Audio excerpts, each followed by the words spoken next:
Have you ever wondered what kind of animal you would be if you were an animal? Well, neither have I, but I found out today on 4 Minutes.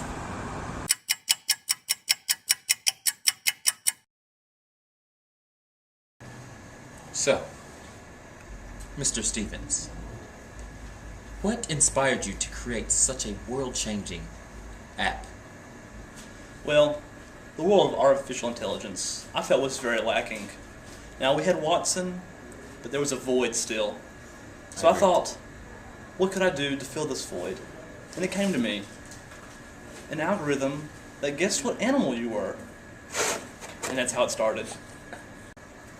It's brilliant. Oh, so touching. Oh, well, let me collect myself. Okay. Something really, something I need to ask you. Something that I've been wondering about. I've been wondering about this specifically.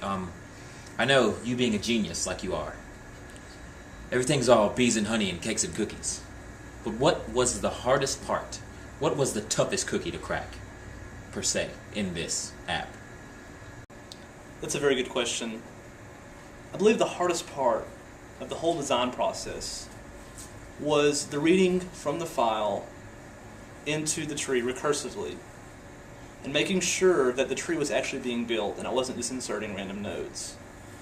That gave me the hardest part of the design and of the implementation. That definitely took up the most amount of time. The making of the tree, the traversing of the tree was a pretty simple algorithm, even the insertion of the animal. But the insertion from the file, by far, was the hardest part. My mind is blown. That you overcame that like a true Spartan warrior. That's like the cat's pajamas. That is the bee's knees. Okay. Now for the question that we all want to know. We all want to know this. Everyone wants to know this. Do you want to know this, America? You want to know this? Okay. How does it work? You see, the program operates on the logic of a binary search tree. And I made it as a decision tree where each node possessed an info. And that info is either an animal or a question. The question would be displayed, and deciding on whether that question is right, yes or no by the user, the tree would be traversed left or right. When the tree got to a leaf, the leaf would prompt the user if this was their animal. If it wasn't their animal, they would enter an animal and a question that would distinguish them.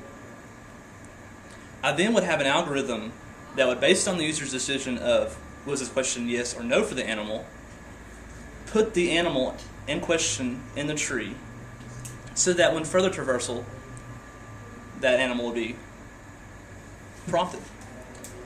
The problem arose when the program was done executing.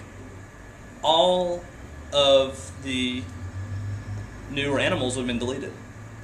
So I added a brain to the AI where it would store it in a file and upon execution would read it into the file again. So you would never lose information. And I did this by tagging each node. I would do an in-order tag before the end of execution where each node would be giving an integer value that corresponded to their spot in the tree. And upon retrieval, they'd be inserted based on that tag. Oh, that was awesome. That was amazing. That's all we have from